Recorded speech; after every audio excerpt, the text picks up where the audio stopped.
Hello, and welcome to this week's episode of the Content Tea Party.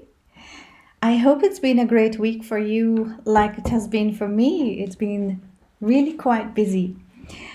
And it's a beautiful day today. It's Friday, and in fact, I probably shouldn't even be wearing this blazer because it's really far too warm. So today I have a couple of very interesting questions, and also we're going to be looking at Judy's website. Those of you who are already in my Facebook group should know who Judy is because we have had an interesting conversation around this website. But so if you're building your website, or maybe you're thinking of improving your online presence, you should find this really, really interesting. So I hope you're doing well. I'm in Malta, as many of you already know, and it's been there's been a lot of talk of reopening this week. We're actually looking at reopening airports, which I must admit feels a little bit early, but in a place where I suppose tourism is so important, it's something a lot of people are looking forward to. And I'm actually looking forward to answering Julia's question this week. Julia sent me a question, and I do receive quite a few questions, and I talk to a lot of people, and I get a lot of questions. But this is probably the most common question that I get. And what I'm going to do is I'm actually going to pop into my email, and I'm going to copy this into the chat so that you can see the question. Okay, so I will be later sharing my screen, but for this one, I think we can just copy and paste. Okay, so let's see if I can put it here in the comments, and let me know if you can hear me and see me well. Okay.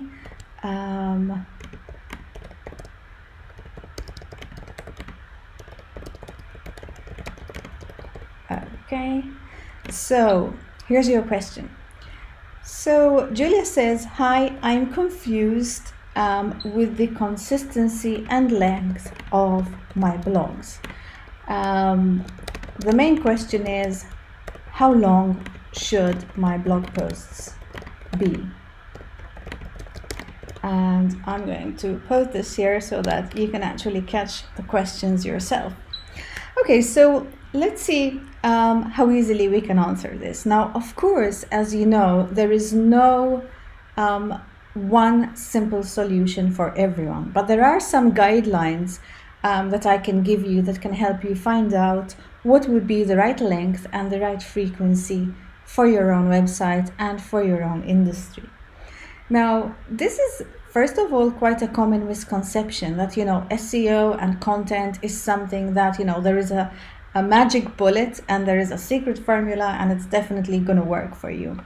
There isn't. There are guidelines, and there are certain things that you need to test and look out for to find out if it works for you.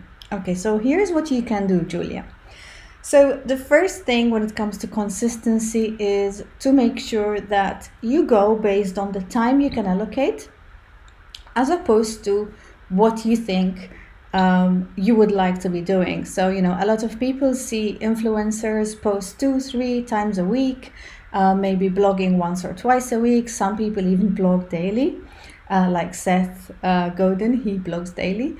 And, it can be a little bit unrealistic if you're also running a business and you're also doing all the meetings, and maybe you only have an assistant or just a couple of members of staff. So it can be really difficult for us to stay consistent if we're trying to live to somebody else's standard.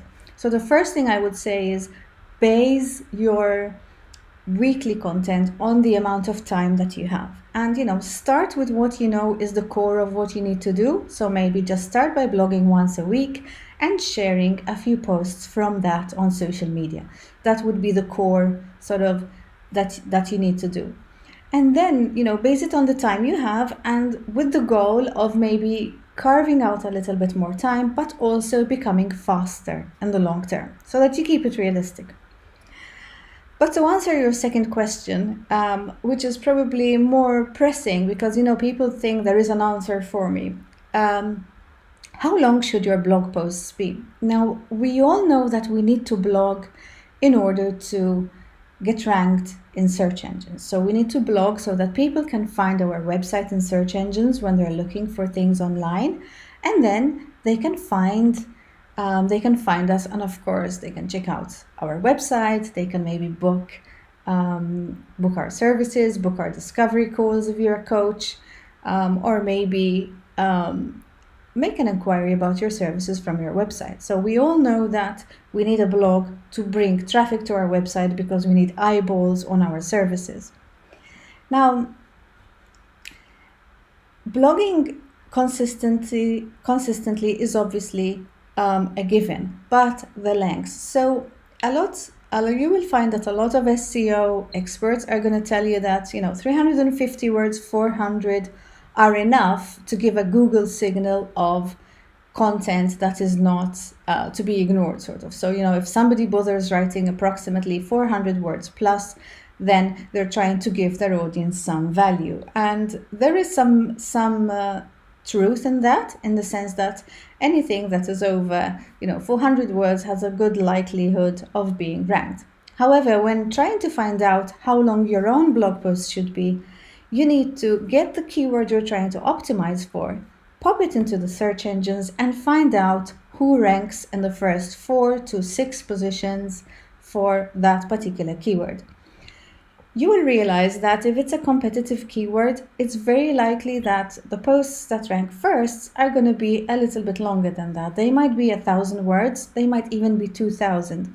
So getting a clear idea of what kind of content you're competing with is going to make a big difference to how long your blog post should be. So in reality, your blog post should be at least as long as the first 4 results for the keyword you're trying to optimize for. So that would be a very specific question, but it's something, Julia, that you're going to have to go out and find out for yourself. So make sure that you're clear about the keyword you're optimizing for, and that you find out what others are doing for that keyword.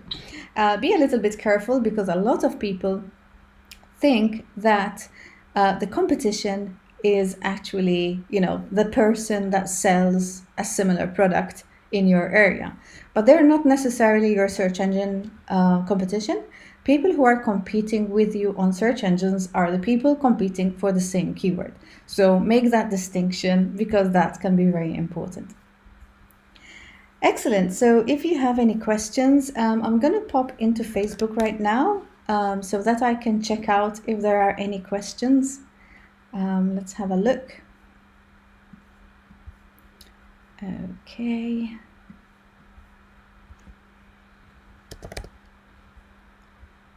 Right, I don't have my stream easily available today. I have actually started using Ecamm Live, the Pro version. I'm very pleased with it so far. So if you're thinking of giving that a go, by all means, I would highly recommend it. So let's have a look at...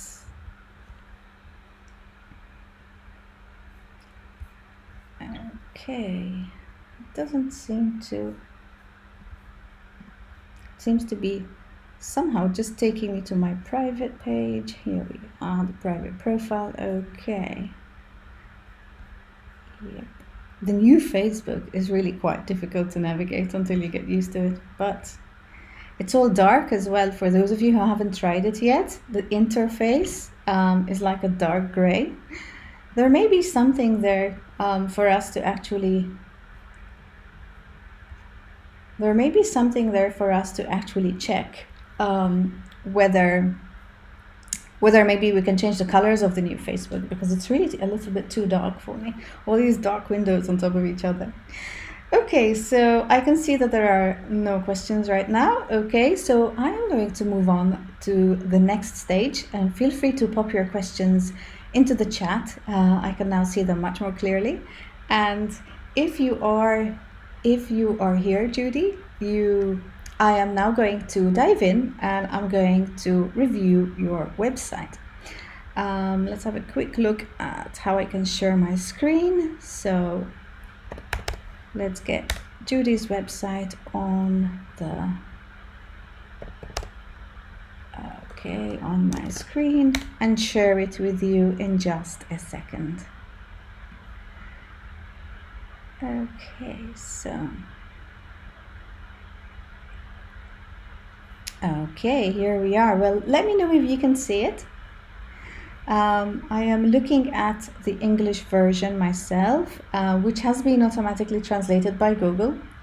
So I am actually going to switch to the English version so that I don't see a translation, because I don't think that would be a fair representation of your website, Judy.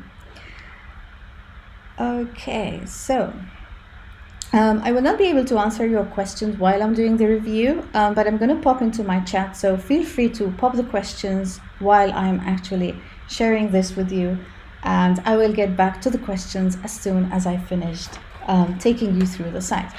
So at first sight, I really love Judy's pictures. She is, she's very bubbly, and her character really comes across. You can also see she really enjoyed doing this photo shoot, which is great. Okay, so the first thing is I had a look at the translation. So Judy has two buttons over here. You can go to English and you can go to German, and this sometimes can be a problem with search engine optimization, but in this case you can see that the website is set up the way it should be, where basically if you click on German, you go to the DE, and then when you click to the Union flag over here, you go to /en. So basically you have a different folder for the English version, which is a good way of doing it. Okay, so let's have a look. So when we scroll down, we can have a good look at what's coming up. That's right. So one thing I noticed this in a couple places in the site. Your call to action on the button is not translated. It's still showing up in German. So this, I'm pretty sure, is going to reduce your click-throughs, because people don't know what they're being asked to do. So if possible, I would definitely recommend changing the call to action to English on the buttons. Okay. And you have vocal workshop for jazz, pop, and blues. I love this picture because it shows you in your element, and yes, as some introduction. One thing that I think could be improved is definitely the testimonials. You also have a testimonials page here.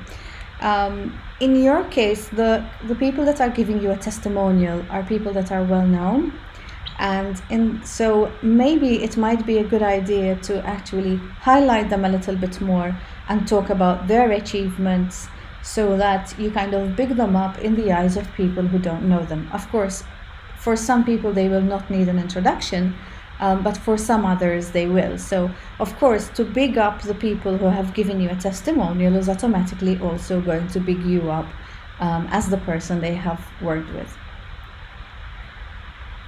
Okay, another interesting one is contact Judy, book a call.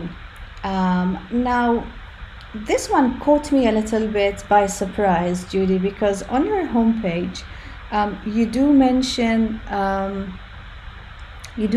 workshops, and you do mention that you're a vocal coach as well as a singer. However, it's not very clear to me sort of what I would be booking a call for. So what I would say is that maybe it just needs a little bit of a paragraph before to talk to the person that's going to book a call with you about the difficulties they might be experiencing and what they would need help with.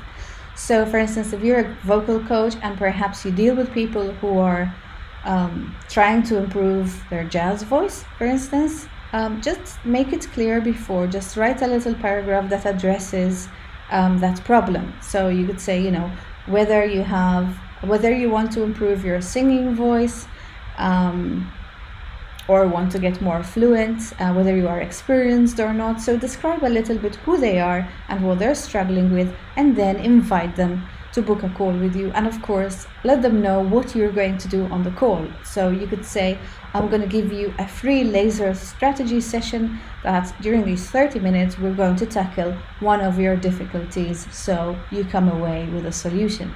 You could also, if normally these are calls about your workshop, you could also say, we can discuss what your struggles are, and we can understand if I can help you with your struggle and, find you a good fit. So maybe you can also decide whether they're a good fit for your one-to-one or they're a good fit for your course.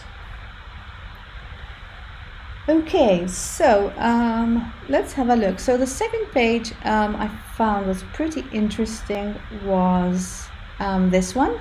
I don't believe that in English private lesson actually sort of is the best word here. I would make it perhaps lessons or private lessons.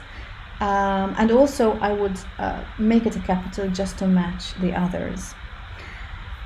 So, okay, so now I understand that you also give private lessons, so I can get one-to-one classes or I can get short groups, and that is great. Again, here we have the same problem that the call to action is in German. Again, I love the picture. I like the fact that it conveys your character and it's sort of very friendly and very approachable. This one's also got eye contact, which is great. Here you are describing all the things that you can do, that you do in the actual program, which is great. Excellent. And there's also a video. What I would do, also, it seems to here that you have like an Easter special. So sort of if it's expired, of course, I would either make something that's a little bit more evergreen or sort of try to make sure that you always have the latest offers on your page. Okay, so let's have a look at your online courses. Very good. Okay, so here's a very good description. There's a little bit of a problem with this page where some of the information is in English and some of it is in German. In fact, one of the things I would do is just comb through the website and make sure that the English version doesn't contain German. Something to note as well is the URL, which is the address. Let me check if you can see it on the screen share. Yes, okay, yes you can.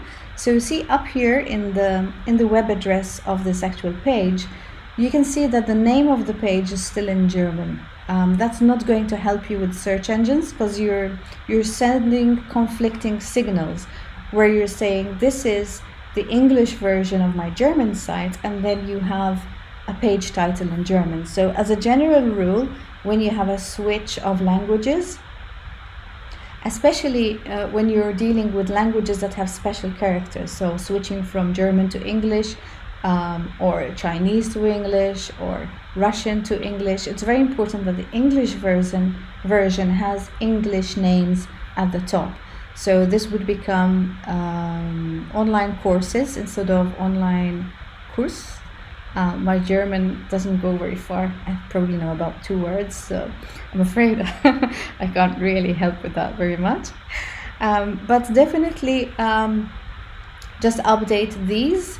I think it's very clear here the way you work it out. I would also be tempted to give your courses a little bit more prominence by perhaps having a link on the homepage that links into your online courses.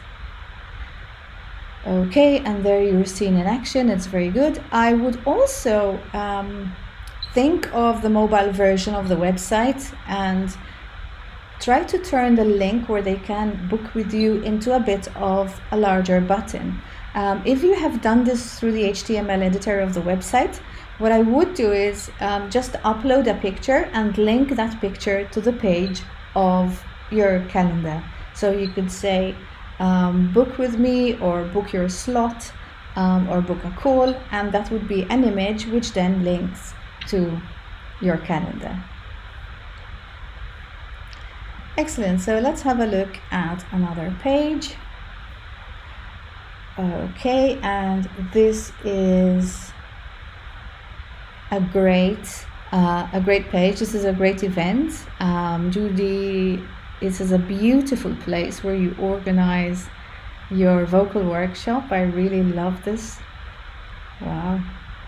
Excellent. It looks like it's a beautiful place in Mallorca. Again, we have a little bit of a problem here because your testimonials are in German and the rest of the page is in English.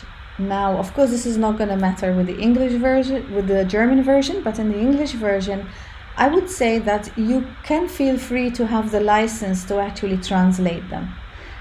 It's perfectly fine to translate testimonials, and normally you don't really need approval for that. You just need to make sure that you are, you keep it as close to the original as possible. Okay, quick sip of tea. Okay, and here we are.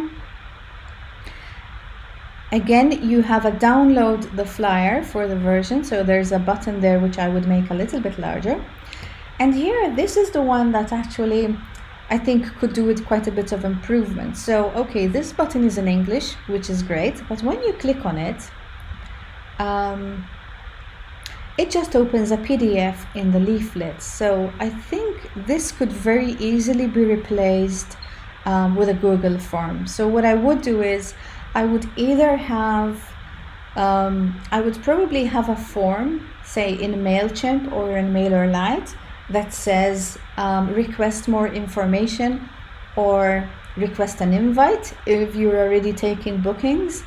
And then I would send them a Google form by email with all the information. Maybe you can have a page on the website, which is maybe hidden so that it's not in full view on your site for everyone to see, since it's sort of hidden information. And you can send everything to them by email. If you ask for their email that way, you make it much easier because they go on your email list and you keep sending them more information, and you can also remind them perhaps when you get closer to closing the group or closing the shopping cart, or maybe you have a special offer which is combined with the workshop in Mallorca, so you can work it out like that. But definitely I would say that having a PDF that people have to print, and although it probably says that in the instructions, it's not sort of immediately, yes, okay, so you can maybe then send it by email or you can send it by post. There's also your phone number and information. Okay, so I would try to turn this into a web page where I can just pop in my details, because I think that would be the easiest thing to do.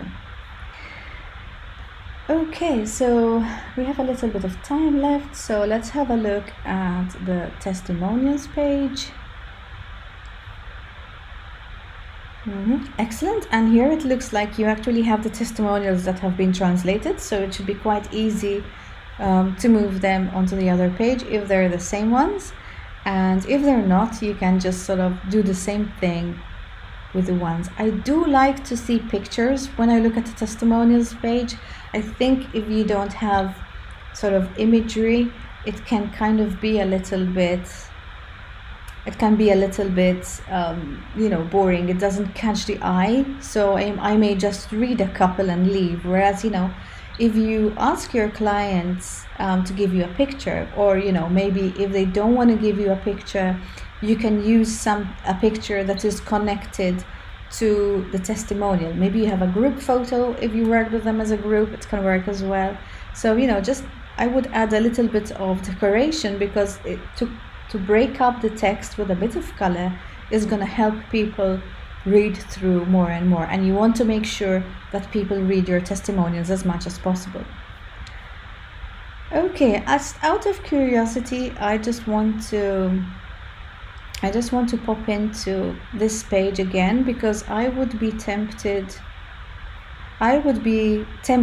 to say that wherever you have a page that is selling something, so whether it's one-to-one coaching or your online courses and maybe also the workshop, try to have one or two good testimonials that are directly connected to that particular program. And if you put them somewhere in the region where you have your call to action button, then you can be sure that if people read the testimonial and they are compelled to move on to the next stage, it's easy for them to click and go to the next stage. Excellent. So I also checked whether your site was responsive, and it seems to be nicely responsive. As you can see, when I reduce the size of the browser, it's actually giving me what we call a burger menu, and it's giving me the translation as well. So I think that works really nicely. So just a few tweaks here and there, Judy. I think it's done really nicely. I love the photography. And although at first sight it may seem a little bit big, sort of where the imagery is quite large, I think that is actually a very good thing. Today we tend to develop mobile first. So because most of our audience, especially when they come from Facebook and from social media, they're going to come through mobile first. And Google also has switched completely last July to mobile first indexing. So if your website is mobile compatible, then you have a much larger chance of ending up in the first search engine results for Google, and of course also for other search engines, because what you do for Google, you're also doing to be found in other places. Excellent. So I'm going to pop back into Facebook now, and I'm going to have a look at see if there are any further questions about this. Okay, so here we are.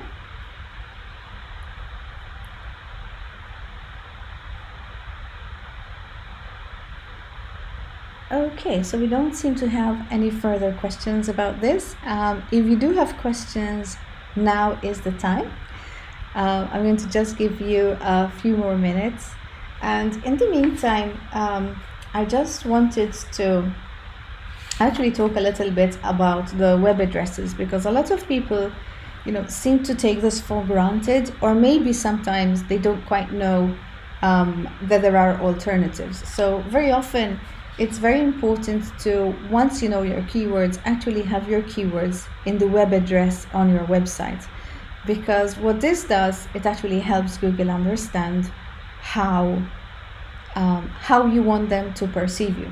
So a very logical way of doing that would be to put your most important things in your top menus, and of course make sure that the most important things that you want your audience to do are visible early on in your homepage. Okay, so that's all I had for you today. I hope Judy unfortunately was not with us today. I hope you have some time to review the replay, and feel free to get back to me if you've just watched the replay and you have questions. Pop them under this video anyway, or as usual, drop me an email on info@stephaniefitani.com, and who knows, maybe your question will be next week's content, Tea Parties Q&A. So thank you very much for joining me today, and I will see you again, same time, 4 p.m. CET next week. Bye-bye. Have a great weekend.